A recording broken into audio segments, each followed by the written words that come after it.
Easy ആയിട്ട് നമുക്ക് hand embroidery പഠിച്ചാലോ? So welcome to part 1 of hand embroidery. Embroidery പഠിക്കാനായിട്ട് ഏറ്റവും ബേസിക് ആയിട്ട് വേണ്ടുന്ന 4 കാര്യങ്ങളെ കുറിച്ചിട്ടാണ് ഞാൻ പറയുന്നത്. Poplin cloth, embroidery hoop or frame, needle and embroidery thread. സൂചിയിൽ നൂല് കോർക്കാൻ അറിയില്ല എന്നുണ്ടെങ്കിലും കെട്ടിടാൻ അറിയില്ലെന്നുണ്ടെങ്കിലും ഒന്ന് ജസ്റ്റ് കമന്റ് ചെയ്തോ. ബിക്കോസ് കെട്ട് നമ്മൾ ശരിക്കും ഇടുന്നില്ല എന്നുണ്ടെങ്കിൽ ഒക്കെ വേസ്റ്റ് ആയിരിക്കും. ഈസിയസ്റ്റ് സ്റ്റിച്ച് ആയിട്ടുള്ള റണ്ണിങ് സ്റ്റിച്ച് ആണ് നമ്മൾ കാണുന്നത്. അതിന്റെ 7 വേരിയേഷൻസ് ആട്ടോ നമ്മൾ ഇന്ന് പഠിക്കാൻ പോകുന്നത്. ആദ്യത്തെ സ്റ്റിച്ചാണ് ഈവൻ റണ്ണിങ്. ഈവൻ എന്ന് വെച്ചാൽ എന്താ? ഒരേപോലെ, അതായത് സെയിം. അതായത് നമ്മൾ എടുക്കുന്ന സ്റ്റിച്ചും അതിന്റെ ഇടയിൽ വരുന്ന ഗ്യാപ്പും സെയിം ആയിരിക്കുന്നതാണ് ഈവൻ റണ്ണിങ് എന്ന് വെച്ച് ഉദ്ദേശിക്കുന്നത്. 3-4 പ്രാവശ്യം ഒരുമിച്ച് കുത്തി വലിച്ചെടുക്കുന്നത് കൊണ്ടാണ് ഇതിനെ റണ്ണിങ് സ്റ്റിച്ച് എന്ന് പറയുന്നത്. തുണിയുടെ താഴ്ഭാഗത്ത് നിന്നും സൂചി കോർത്തെടുത്ത് ഒരു സ്ട്രേറ്റ് സ്റ്റിച്ച് ചുന്നുന്നു. അതേ അകലം ഗ്യാപ്പ് ഇട്ട് വീണ്ടും ഇതുപോലെ സ്ട്രേറ്റ് സ്റ്റിച്ച് ചുന്നി പോകുന്നു. അതിനെയാണ് ഈ ഈവൻ റണ്ണിങ് എന്ന് പറയുന്നത്. തയ്ച്ചു തീരുമ്പോൾ നമുക്ക് കെട്ടിടണം. അതിന് വേണ്ടിയിട്ട് തുണിയുടെ ബാക്ക് സൈഡിൽ ഇതുപോലെ ഒരു സ്റ്റിച്ച് ഉണ്ടാവില്ലേ, തൊട്ട് മുമ്പത്തെ സ്റ്റിച്ചിന്റെ ഉള്ളിൽ കൂടെ നൂലൊന്ന് കടത്തിയിട്ടതിന് ശേഷം ഒരു കെട്ടിട്ട് കൊടുത്തിട്ടുണ്ടെങ്കിൽ അത് സെക്യൂർ ആയിട്ട് ഇട്ടിരുന്നോളും. ഇത് നിർബന്ധമായിട്ടും നന്നായിട്ട് തന്നെ ചെയ്യണം, അല്ലാന്നുണ്ടെങ്കിൽ ഊരിപ്പോവും. അടുത്തതാണ് അൺഈവൻ റണ്ണിങ്. അൺഈവൻ എന്ന് വെച്ചിട്ടുണ്ടെങ്കിൽ ഈവനിലെ പോലെ ആയിരിക്കില്ല, അതായത് സ്റ്റിച്ചും ഗ്യാപ്പും ഡിഫറെന്റ് അളവായിരിക്കും. മെത്തേഡ് രണ്ടും സെയിം തന്നെയാണ്. അതായത് താഴെ നിന്നും സൂചി വലിച്ചെടുക്കുന്നു, ഒരു സ്ട്രേറ്റ് സ്റ്റിച്ച് കൊടുക്കുന്നു, താഴോട്ട് വലിക്കുന്നു. ഗ്യാപ്പ് സെയിം തന്നെ ആയിരിക്കില്ല, ചെറുതായിരിക്കും. മുകളിലേക്ക് വീണ്ടും സൂചി കോർത്തെടുക്കുന്നു, താഴത്തോട്ട് വലിക്കുന്നു. ഇത് തന്നെ നമ്മൾ റിപ്പീറ്റഡ് ആയിട്ട് ചെയ്തിട്ടുണ്ടെങ്കിൽ നമുക്ക് അൺഈവൻ കാണും. കാണില്ലേ, ഗ്യാപ്പുകൾ തമ്മിൽ വ്യത്യാസം കാണാം. ഇതാണ് ഇതിന്റെ പ്രത്യേകത.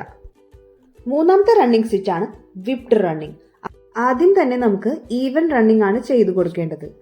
3 മുതൽ 6 വരെ ഇഴ നൂലുകൾ നമുക്ക് ഇതിനു വേണ്ടി ഉപയോഗിക്കാം.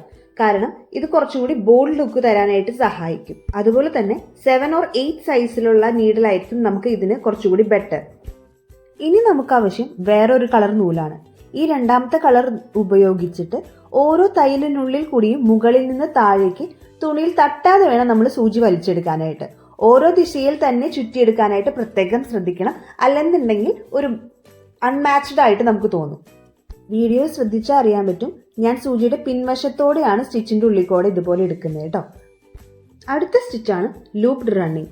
2 കളർ നൂല് ഉപയോഗിച്ചിട്ട് തന്നെയാട്ടോ നമ്മൾ ഇതും ചെയ്യുന്നത്. ആദ്യം തന്നെ നമ്മൾ ആദ്യം ചെയ്തതുപോലെ റണ്ണിങ് സ്റ്റിച്ച് ചെയ്ത് കൊടുക്കുക. പിന്നീട് അടുത്ത കളർ നൂല് ഉപയോഗിച്ചിട്ട് ഒന്നാമത്തെ തയ്യലിന്റെ ഇടതുവശത്ത് നിന്ന് നമുക്ക് തയ്യൽ ആരംഭിക്കാം. അവിടെ നിന്ന് നമ്മൾ രണ്ടാമത്തെ സ്റ്റിച്ചിന്റെ ഉള്ളിൽ കൂടി താഴോട്ട് സൂചി വലിച്ചെടുക്കണം. തുണിയിൽ കൊള്ളാതെ വേണം വലിച്ചെടുക്കാൻ വേണ്ടിയിട്ട്. ഞാൻ വോയിസ് ഓവർ ഫുൾ കൊടുക്കുന്നില്ല, കാരണം കൺഫ്യൂസിങ് ആയിരിക്കും. നിങ്ങൾ വീഡിയോയിൽ കുറച്ചും കൂടി കോൺസെൻട്രേറ്റ് ചെയ്യാം.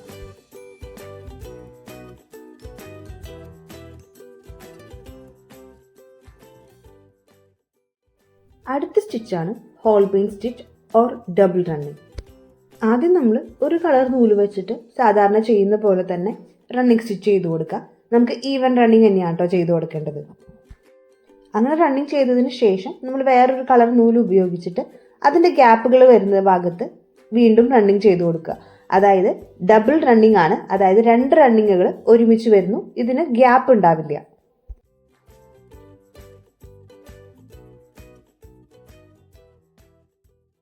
ആറാമത്തെ സ്റ്റിച്ചാണ് ലേസ്ഡ് റണ്ണിങ്. ഇതിനു വേണ്ടിയിട്ട് 6 ഇഴ നൂല് ചേർത്തിട്ട് നമുക്ക് റണ്ണിങ് ചെയ്തു കൊടുക്കാം. 3 ഇഴയായാലും കുഴപ്പമില്ല, പക്ഷെ 6 ഇഴ ഉണ്ടെന്നുണ്ടെങ്കിൽ കുറച്ചുകൂടി ബോൾഡ് ലുക്കായിട്ട് നമുക്ക് കിട്ടും. അതിനുശേഷം നമ്മൾ റണ്ണിങ് ചെയ്തതിന് ശേഷം രണ്ടാമത്തെ കളർ നൂല് ഇതുപോലെ സൂചിയിൽ മുകളിലോട്ട് കോർത്തെടുക്കുക. ആദ്യത്തെ സ്റ്റിച്ചിന്റെ ഉള്ളിൽ കൂടെ ഇതുപോലെ സൂചി കോർത്തെടുത്തിട്ട് രണ്ടാമത്തെ സ്റ്റിച്ചിന്റെ ഉള്ളിൽ കൂടെ താഴത്തോട്ട് വലിച്ചെടുക്കണം. ഇതുപോലെ തന്നെയാണ് നമ്മൾ റിപ്പീറ്റഡ് ആയിട്ട് വരേണ്ടത്. ചെറിയൊരു ഗ്യാപ്പ് ഇട്ടിട്ട് വലിച്ചു മുറുക്കാതെ നമുക്ക് നൂല് ഇതുപോലെ ചെയ്തെടുക്കാം. അപ്പോൾ നമുക്കൊരു ലേസിന്റെ പാറ്റേണിൽ കിട്ടും. ഇതിനെയാണ് നമ്മൾ ലേസ്ഡ് റണ്ണിങ് എന്ന് പറയുന്നത്. ഞാൻ പറഞ്ഞു തരുന്നത് നിങ്ങൾക്ക് മനസ്സിലാവുന്നില്ല എന്നുണ്ടെന്നുണ്ടെങ്കിലോ എന്തെങ്കിലും നിങ്ങൾക്ക് സജഷൻസ് ഉണ്ടെന്നുണ്ടെങ്കിലോ വീഡിയോസ് ഇഷ്ടപ്പെടുന്നുണ്ടെങ്കിലോ എല്ലാം നിങ്ങൾക്ക് കമൻറ്റ് ചെയ്യാം കേട്ടോ. നിങ്ങൾ കമൻറ്റ് ചെയ്താൽ മാത്രമേ എനിക്കിത് മനസ്സിലാവുള്ളൂ. വീഡിയോ ഇഷ്ടപ്പെടുന്നുണ്ടെങ്കിൽ ഒന്ന് ലൈക്ക് ചെയ്യാനും മറന്നു പോകരുത്.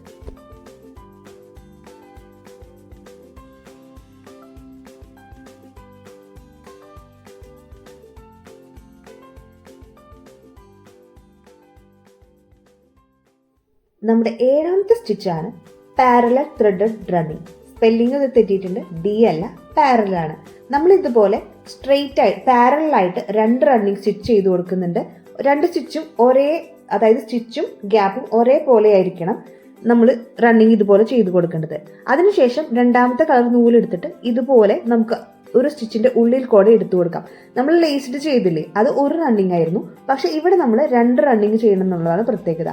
സെയിം നമ്മൾ ലേസ്ഡ് ചെയ്തതിന്റെ ആ പാറ്റേൺ തന്നെയാണ് വരുന്നത്, പക്ഷെ 2 റണ്ണിങ് ഉള്ളത് കൊണ്ട് ചെറിയൊരു ഡിഫറൻസ് ഉണ്ടായിരിക്കുന്നത് മാത്രം. എനിക്ക് ഈ ഒരു പാറ്റേൺ ഭയങ്കര ഇഷ്ടമാട്ടോ. നിങ്ങളെ ഈ 7 സ്റ്റിച്ചസ് കാണിച്ചതിൽ നിങ്ങൾക്ക് ഇഷ്ടപ്പെട്ടിട്ടുള്ള ഒരു സ്റ്റിച്ച് ഏതാണെന്ന് കമന്റ് ചെയ്യാൻ പറ്റും.